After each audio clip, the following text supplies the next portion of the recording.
आज का जो वीडियो है वो डिमांडेड वीडियो है, स्पेशल वीडियो है बिग बॉस के ऊपर। Yes, after a long time I have bought the predictions on the big boss.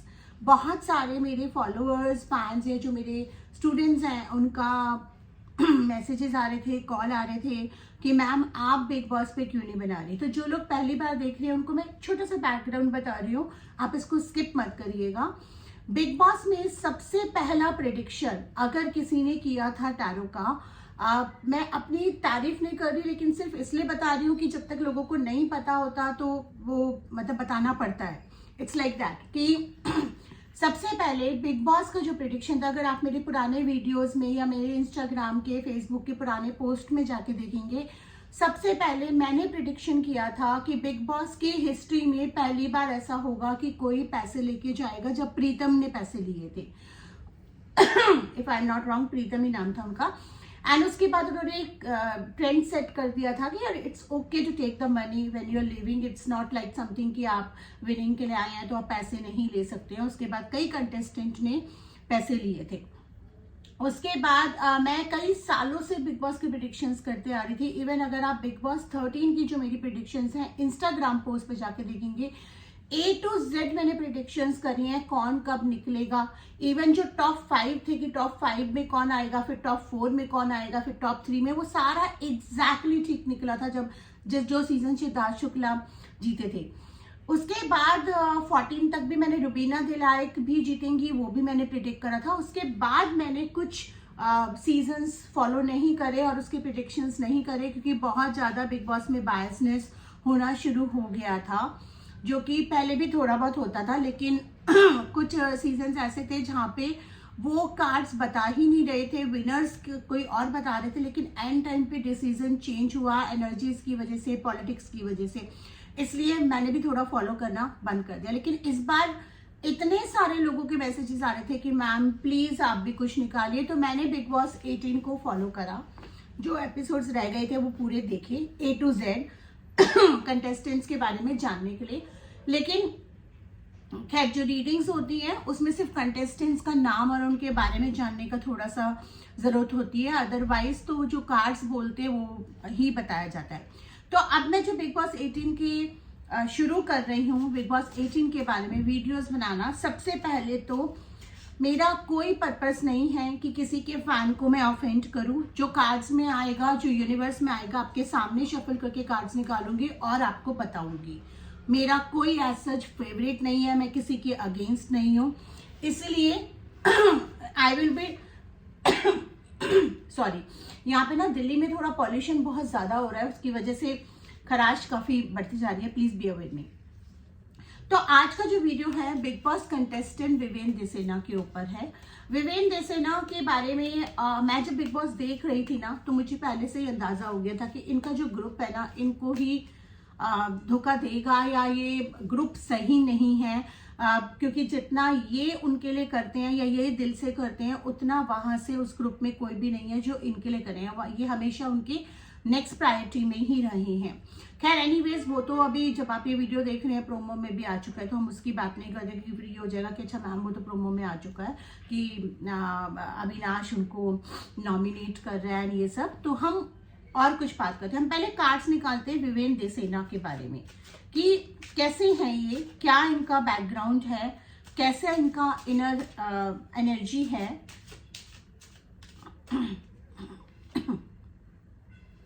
देखिए विवेन देसेना की ना लाइफ में बहुत अप्स एंड डाउन्स रहे हैं और ये सबसे ज्यादा मिसअंडरस्टूड पर्सन है। इनको सबसे ज्यादा मिसअंडरस्टूड करा गया है। इनको बोला गया है कि इनमें बहुत एटीट्यूड है, बहुत एरोगेंट है, किसी के साथ इनका बनता नहीं है, इस तरह का। देखिए थोड़ा बहुत एटीट्यूड होना जरूरी भी होता है, उसको हम बैड एटीट्यूड में नहीं कहते, गुड एटीट्यूड में, क्योंकि एक लाइन आपको ड्रॉ करनी पड़ती है। अगर आप वो लाइन ड्रॉ कर रहे हैं अपने अराउंड कि भाई ये लाइन आपने नहीं क्रॉस करनी है, इस दायरे के अंदर नहीं आना, तो उसको एटीट्यूड नहीं बोलते हैं, उसको आप एक तरह से एक सेंसिबिलिटी और एक मेच्योरिटी बोलते हैं कि आप में वो मेच्योरिटी है कि आप इमोशन से ऊपर उठ के प्रैक्टिकलिटी के थ्रू वो अपनी बाउंड्री क्रिएट कर सके। तो he knows how to create the boundaries.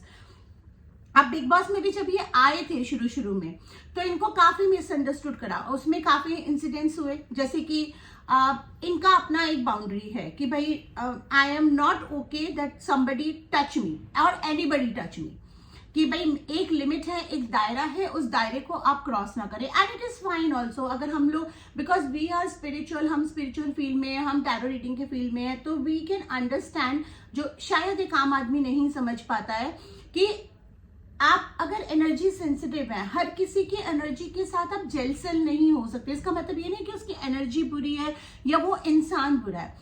तो अगर आप पर्सनल की बात करें, पर्सनली हो सकता है कि आपको भी मुझको भी नहीं पसंद हो कि हम हर किसी से हाथ मिला लें, नहीं पसंद हो कि हम हर किसी के गले लग जाए, नहीं पसंद हो कि हम हर किसी से एकदम हक करके मिलें। सबके अपने दायरे होते हैं, तो वो दायरा उन्होंने मेंटेन करा। अब उन्होंने बहुत ही एमिकेबली वो श्रुतिका को बोला, लेकिन श्रुतिका का थोड़ा सा नेचर उस टाइप का रहा कि वो उसको अपने रिस्पेक्ट पे ले गई और उन्होंने उसको एक वुमेन इशू बना दिया कि मुझे बोला, मैं गलत दिखूंगी, ये करूंगी। उसमें विवेन शुरू शुरू में ऑडियंस ने भी उनको समझा कि अच्छा, एक लड़की को ऐसे नहीं बोलना चाहिए, वो क्या दिखाना चाह रहे हैं, टच कर लिया तो नॉर्मल है, ऐसे ही हम लोग बात करते हैं। यस, ये नॉर्मल है, फ्रेंड्स वगैरह सब ऐसे ही बात करते हैं, टच करते हैं।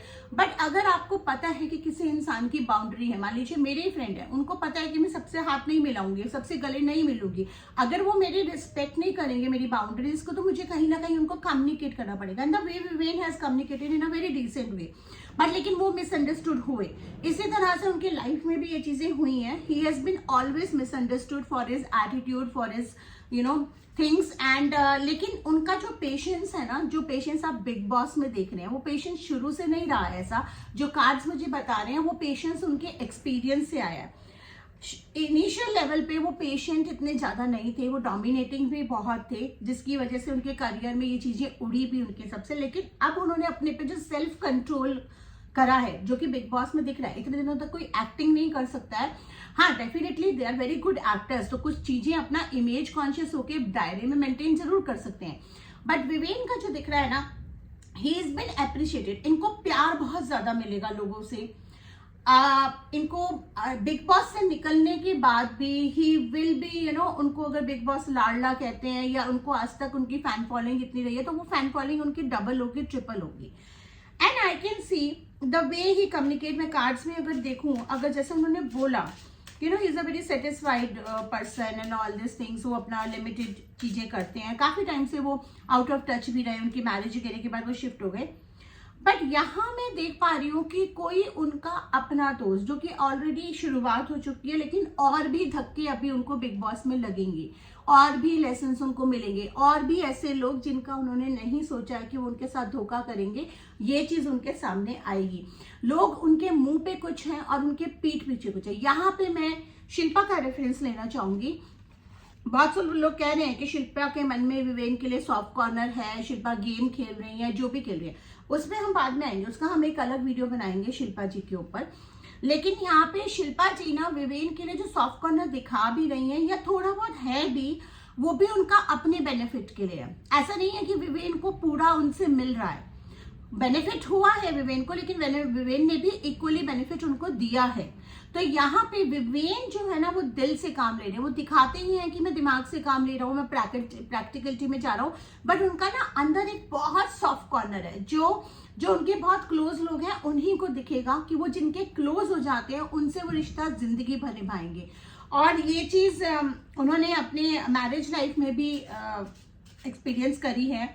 The way he has been carrying out his married life, the second married life and his kids, it's like amazing। ये इनके दिख रहा है। यहाँ पे मुझे दिख रहा है कि इनकी वापसी होगी टेलीविजन की दुनिया में, और मे बी वेब सीरीज में हो सकती है, मे बी कुछ और शॉर्ट फिल्म्स में हो सकती है, OTT पे हो सकती है। इनको बिग बॉस के बाद बहुत सारे प्रोजेक्ट्स मिलने वाले हैं, कलर्स के थ्रू भी मिलने वाले हैं, और कलर्स के टाई अप के साथ और लोगों के थ्रू भी मिलेंगे।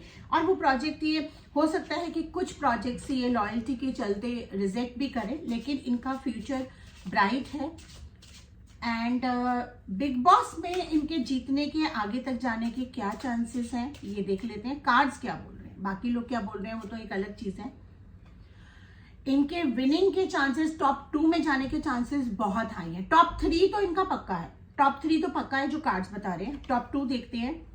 अभी it's very too early to say top 2 because energy बहुत ज़्यादा शिफ्ट हो जाती है. अगर कुछ और एनर्जी शिफ्ट नजर आएंगे तो हम दोबारा बनाएंगे.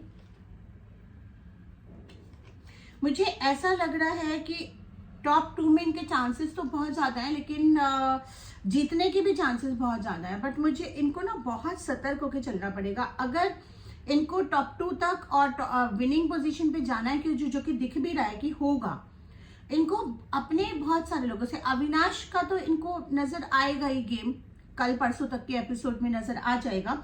बट जल्दी ईशा का भी गेम नजर आएगा इनको. ई फॉर इविल ईशा बोला जा रहा है ना, वो कहीं ना कहीं वो गेम जो खेल रही हैं उसकी वजह से ही बोला जा रहा है. जितना वो बोल रही हैं कि आप, हमारी दोस्ती रियल तो है, आप लोगों के ग्रुप में रियल नहीं है, ऐसा नहीं है. इनके ग्रुप के भी पत्ते अब खुलने शुरू होंगे मुझे. बट ऐसा लग रहा है कि अविनाश के इसके बाद भी ये एकदम से हो सकता है ना बिगाड़ें, लेकिन इनको रियलाइज तो हो जाएगा कि Avinash is always at the receiving end. Avinash Vivian के साथ ही इसलिए है कि उनको सिर्फ लेना ही लेना है. और अविनाश के साथ, अविनाश जिस तरह का कैरेक्टर है ना, उसका हम कार्ड्स अलग, एक वीडियो अलग बनाएंगे उनके बारे में. लेकिन जो यहाँ पे दिख रहा है विवेन के पर्सपेक्टिव से जो दिख रहा है, मतलब कि उनके अराउंड जो दिख रहा है, अविनाश जिस तरह का कैरेक्टर है ना, उनको बहुत जल्दी जेलस एंड अनसिक्योरिटी हो जाती है, इनसिक्योरिटी हो जाती है. वो पूरी तरह से रिश्ता निभा नहीं पाते हैं. अपने एग्रेशन के चलते, अपने जेलसी के चलते, अपने सेल्फिशनेस के चलते वो उस रिश्ते को खराब कर देते हैं. और वो इस कगार पे ऑलरेडी है. आई एम नॉट श्योर कि विवेन इसको एग्रेसिवली लेंगे या नहीं लेंगे, but Avinash is surely going to create more problems for him. अगर वो अभी भी उनके साथ बना के रखते हैं, अभी तक जहां तक विवेन को कार्ड्स बता रहे हैं, जहां तक विवेन का नेचर दिखा रहे हैं, कार्ड्स बता रहे हैं, विवेन बहुत ही प्रैक्टिकल पर्सन है, बहुत ही पेशेंस के साथ चलते हैं. पेशेंस लूज करते हैं जहां पे बहुत जरूरी होगी. जब अति हो जाएगी तो उनको लूज करनी पड़ेगी, क्योंकि उन्होंने अपनी लाइफ में भी वो स्ट्रगल्स देखे हैं. So he will take it very he might confront him, he might fight with him, जो कि आगे के एपिसोड्स में हो सकता है, नॉट इमीडिएटली और मे बी इमीडिएटली, जो कि कार्ड्स बता रहे हैं. लेकिन he will deal with it very decently, and this is the only point which will make him come out of this situation and move towards the trophy. तो आप मुझे बताना मत भूलना आपको ये कैसा लगा, और आप किस और कॉन्टेस्टेंट के बारे में जानना चाहते हैं कि मैं कार्ड्स निकालूं, उसकी लाइफ के बारे में बताऊं, उसके फ्यूचर के बारे में बताऊं, या बिग बॉस से रिलेटेड चीजें बताऊं. जरूर लिखिएगा.